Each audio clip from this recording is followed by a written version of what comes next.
नमस्कार, दिन भर की बड़ी खबरों में आपका स्वागत है। मैं हूं शिवानी। आज की खबर में बात होगी आलू से सोना बनाकर राहुल ने बीजेपी को दिया मुंह तोड़ जवाब की। वहीं डीएमके लीडर ए राजा के किस बयान से हिला पूरा देश, साथ ही मोदी का दावा फेल, परिवारवाद की फैक्ट्री बनी बीजेपी की। वहीं जानेंगे चुनाव से एक वक्त पहले जातियों को साधने के लिए योगी ने किन्हें बनाया मंत्री। इधर बिहार में नीतीश फिर से बनने जा रहे स्टूल मंत्री। वहीं बीजेपी के दबाव में घबराया एसबीआई अब चुनाव के बाद देगा फंडिंग का डेटा। और खबर के अंत में बात होगी ममता के लोकसभा चुनाव 2024 पर बड़े दावे की। इसी के साथ आज दिन भर की सभी प्रमुख खबरों को विस्तार से जानेंगे। उससे पहले एक नजर सुर्खियों पर।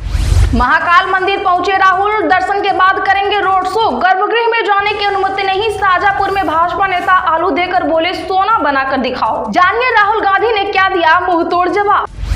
डीएमके सांसद ए राजा बोले भारत को देश नहीं मानता, ये उपमहाद्वीप। देश का मतलब एक भाषा एक संस्कृति होता है। जेपी नड्डा ने हिमाचल की राज्यसभा सीट से दिया इस्तीफा। गुजरात से सांसद बने रहेंगे, पिछले महीने निर्विरोध चुने गए थे। नीतीश कुमार फिर विधान परिषद के रास्ते जाएंगे सदन। एमएलसी के लिए चौथी बार नामांकन किया, दोनों डिप्टी सीएम भी रहे मौजूद। उत्तर प्रदेश में कांग्रेस प्रदेश अध्यक्ष बोले वोट बैंक के लिए राजभर और दारा सिंह चौहान को बनाया जा रहा है मंत्री। यूपी मंत्रिमंडल विस्तार, राजभर, दारा सिंह सहित सभी 4 संभावित मंत्रियों को सीएम आवास बुलाया गया। इलेक्टोरल बॉन्ड के तहत एसबीआई ने 30 जून तक की मांगी मोहलत। सुप्रीम कोर्ट ने कहा था पार्टियों को किसने कितना चंदा दिया 6 मार्च तक ईसी को बताएं। चुनाव आते जाते रहेंगे पर बंगाल में तृणमूल की सत्ता रहेगी। ममता बोली चुनाव के समय कुछ लोग दिल्ली से आते हैं फिर पूरे साल नहीं दिखते।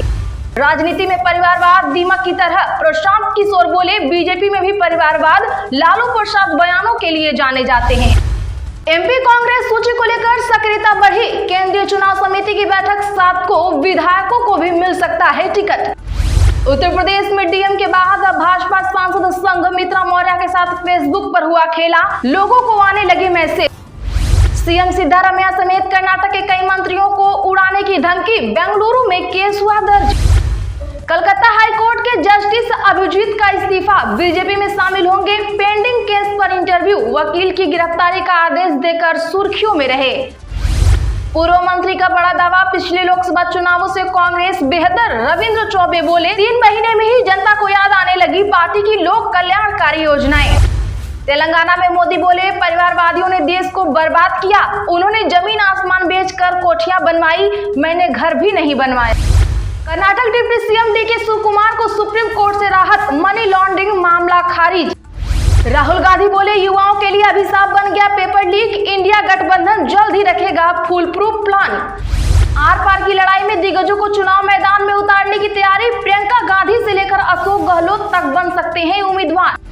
मणिपुर में सरकार की मंजूरी के बिना स्थान का नाम बदलने पर मिलेगी सजा। मणिपुर विधानसभा में विधेयक हुआ पास। लद्दाख को पूर्ण राज्य का दर्जा देने की वार्ता विफल। लद्दाख सिविल सोसाइटी के नेता बोले गृह मंत्री ने स्टेहुड की गारंटी देने से भी किया मना। गौतम बुद्ध नगर का चुनावी समीकरण बैठाने में जुटी सपा कांग्रेस। 2019 में एसपी बीएसपी ने मिलकर लड़ा था चुनाव। इस बार सपा कांग्रेस गठबंधन का होगा प्रत्याशी। विधायक अब्बास अंसारी की मऊ एमपी एमएलए कोर्ट में पेशी हुई। चुनाव में आचार संहिता उल्लंघन का मामला। कासगंज जेल से हुई वीडियो कॉन्फ्रेंसिंग। लोकसभा चुनाव से पहले किसानों को मुफ्त मिलेगी बिजली। होमगार्ड का डीए बढ़ा। शराब बेचने के नियमों में हुआ बदलाव। योगी कैबिनेट में 29 प्रस्ताव हुए मंजूर।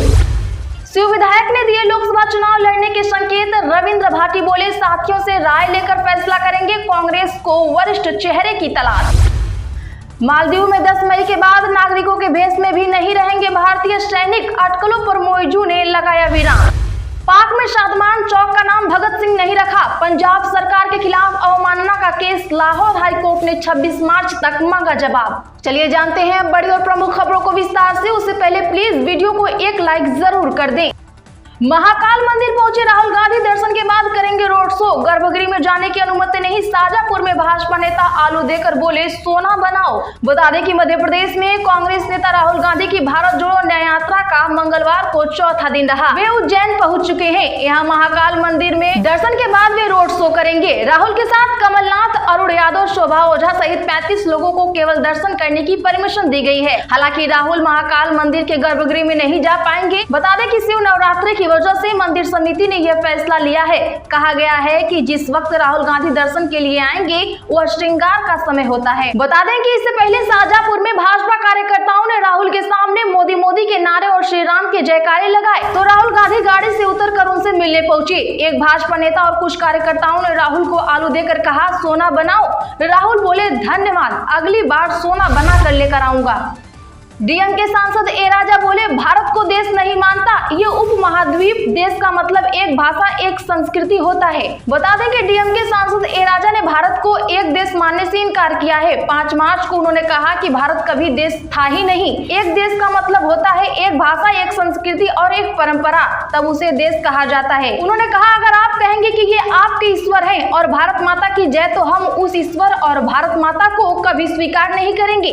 कह दो इनको, हम सब राम के शत्रु हैं। मुझे रामायण और भगवान राम पर विश्वास नहीं है। राजा ने भगवान हनुमान की तुलना बंदर से करते हुए जय श्री राम नाम के नारे को घृणास्पद बताया। जेपी नड्डा ने हिमाचल की राज्यसभा सीट से दिया इस्तीफा। गुजरात से सांसद बने रहेंगे। पिछले महीने निर्विरोध चुने गए थे। बता दें कि भाजपा अध्यक्ष जेपी नड्डा ने हिमाचल प्रदेश की राज्यसभा सीट से इस्तीफा दे दिया है। नड्डा 2012 से हिमाचल से सांसद थे। राज्यसभा के सभापति जगदीप धनखड़ ने उनका इस्तीफा स्वीकार कर लिया है। इस्तीफे की वजह उनका पिछले महीने 20 फरवरी को गुजरात से निर्विरोध राज्यसभा सांसद चुना जाना है। अब वे गुजरात से राज्यसभा सांसद रहेंगी।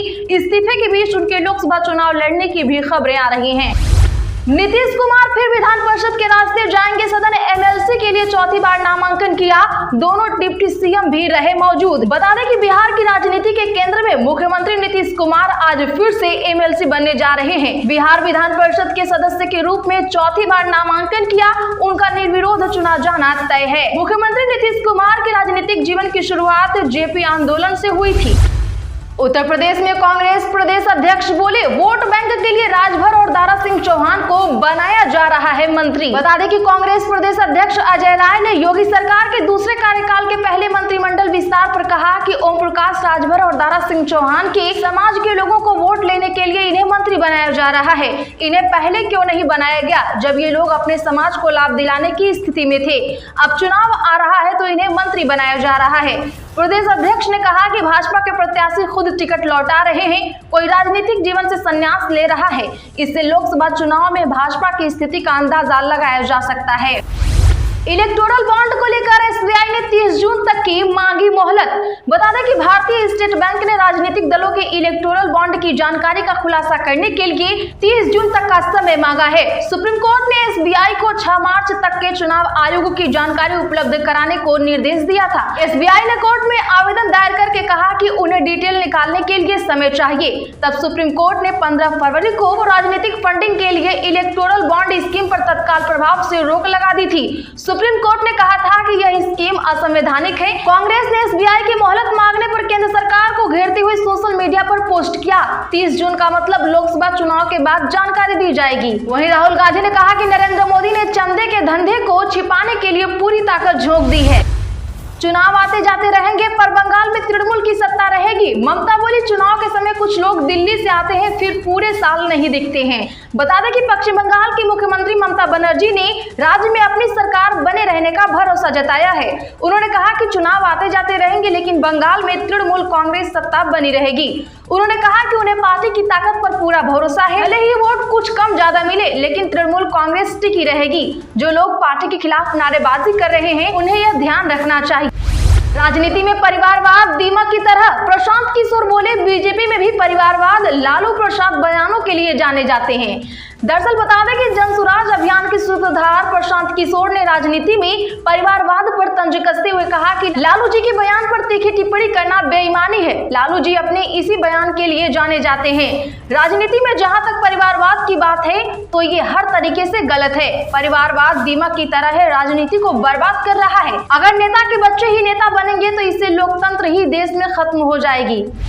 डीएम के बाद अब भाजपा सांसद संघमित्रा मौर्य के साथ फेसबुक पर हुआ खेला, लोगों को आने लगे ऐसे मैसेज। दरअसल बता दें कि साइबर अपराध के मामले थम नहीं रहे हैं। बदायूं में एक दिन पहले डीएम की प्रशासनिक फेसबुक आईडी हैक कर ली गई। हैकर्स ने अब भाजपा सांसद संघमित्रा मौर्य को निशाना बनाया है। साइबर अपराधियों ने भाजपा सांसद की भी फेसबुक आईडी हैक कर ली है। सांसद की ओर से रिपोर्ट दर्ज कराई गई है।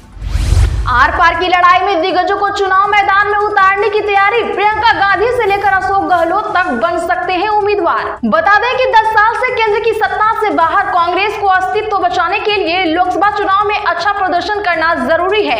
ऐसे में हिंदी पट्टी के उत्तर प्रदेश, राजस्थान, मध्य प्रदेश, छत्तीसगढ़, हरियाणा, दिल्ली समेत कुछ अन्य राज्यों में पार्टी के दिग्गज नेताओं को लोकसभा चुनाव लड़ाया जा सकता है। अब इसी में पार्टी के अध्यक्ष मल्लिकार्जुन खड़गे व कांग्रेस सांसद राहुल गांधी ने अलग अलग प्रदेश इकाइयों की बैठक में सभी वरिष्ठ नेताओं को चुनाव के लिए तैयार रहने के लिए कहा है। वैसे दर्शकों, आप लोगों को क्या लगता है, इस बार किसकी सरकार बनेगी? कमेंट बॉक्स में जरूर बताएं। तो रोज के ऐसे ही ताजा और बड़ी खबरों के लिए चैनल अभी सब्सक्राइब करें, बगल में घंटे के निशान को जरूर दबा लें। प्लीज वीडियो को एक लाइक कर शेयर जरूर कर दें।